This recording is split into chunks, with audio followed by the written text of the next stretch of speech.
Elektiroonii sagaleen bakkeedhaa dhufu dhiifama gibbii ijoolleetu jira. Sirreessuuf na yaala dhiifama naa godhaa guyyaa har'aaf. Okay. Kanaaf inni waa'ee maayikirooskooppii atoomik istiraakcharii kanaa kan qo'atu fiizikaal keemistirii jedhama.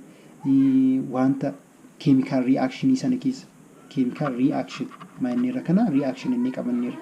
CPD maanneerra koompaawundi inni qabanneerra.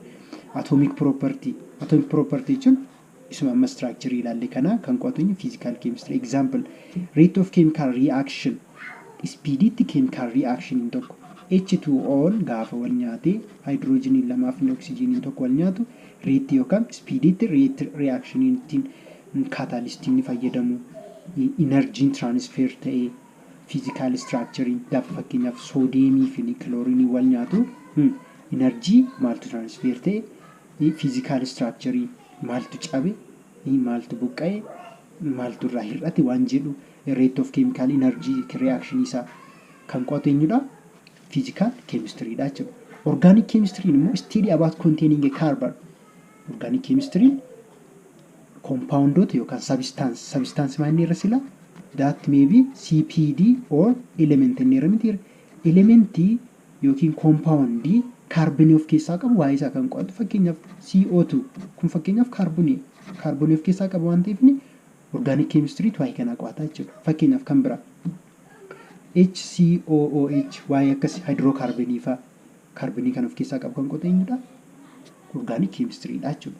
Inorganic immoo it is steady kun waa'ee carbonii yoo ta'e inorganic immoo organic and in jechuun negative gochuuf dhufte jecha kana faallessuu dhufte.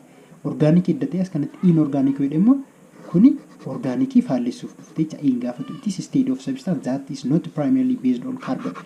Waa'ee carbonii kan hin qabne fakkeenyaaf sulfur dioxide waa'ee kanaafa nitrogen dioxide waa'ee nitrogen dioxide bakka keemikaala elementii yookiin compound substance kan carbonii of keessaa hin qabne kan qo'atu eenyudha inorganic chemistry dha jecha. Fakkeenyaaf commonly that found in mineral and rock albuudaa fi dhakaafaa keessatti warreen argaman elementoota fakkeenyaaf nitrogeniin oxygeniin warreen kun maali inorganic keessatti qo'atamu jechuudha. Analytic chemistry it is the study of composition of material focus on separation amma akka analytic akkatti qo'atu tokko composition materialii kana adda baasu fakkeenyaaf H2O kana waa'ee ishee gaafa qo'atu composition akkamitti akka composed ta'ee jiru bishaan kuni akkaataa kamiin qo'ata tokko focus on separation of separating hydrogen fi oxygen kan adda baasuutiin identifying fakkeenyaaf hydrogen qofaatti identify godhee oxygen qofaatti identify godhee finiime dhumarratti immoo quantifying in simple matter godha fakkeenyaaf sodium chloride kan jedhu haala exampleota kana kan fudhu keemikaali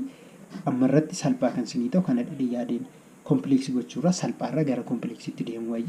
Sodium chloride kuni simple materiitti jeeqa addaan kutee yookiin separate godha yookiin sodium walakkaa isheerraa fuudhaa chlorine walakkaa irraa fuudhee salphisaa deemee qobaatti sodium qobaatti qo'ata chlorine qobaatti qo'atee property waa'ee sodium chloride iddoo tokkotti kan kennu analytic chemistry dha jecha. Kan focus godhu tokko by separating godha ciruutiin jecha adda baasuutiin maybe amma hydrogenii watarii kana H2O kana bifa kamiitiin check gochuu danda'u laaboraatoorii keessatti danfisuutiin bishaan kana gaafa danfisnu bifa horkaatiin evaporate ta'e kan ba'u H2O argachuu danda'a.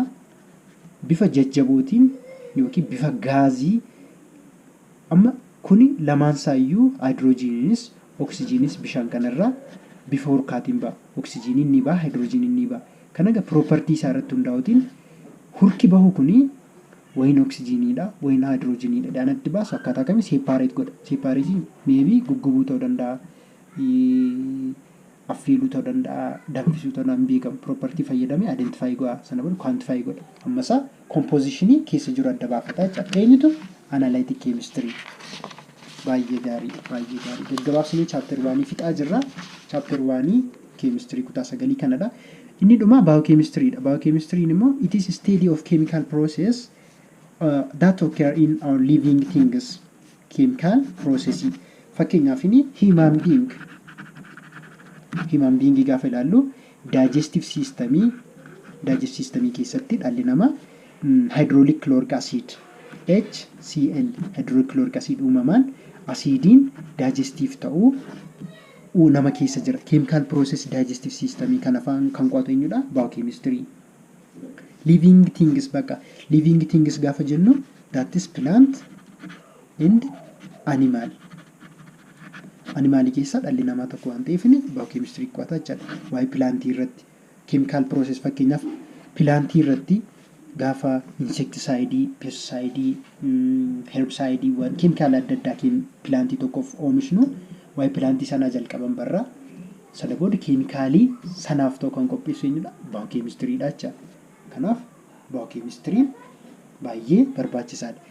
The relationship between chemistry and natural science walitti dhufeenya chemistry fi natural science waliif qabu.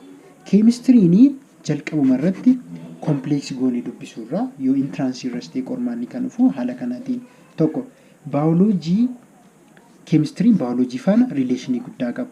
Biology fi chemistry waliin deemu. Fakkeenyaaf barnoota pharmacy fa health waan akkasiin baratama taanaan biochemistry akka koorsii semesteera tokkotti kennama. Biochemistry tokko semesteera tokkotti kennama. Biology chemistry faana walitti dhufee koorsii biochemistry jedhamu jira. Chemistry physics faana walitti dhufee chemical physics kan jedhamu jira.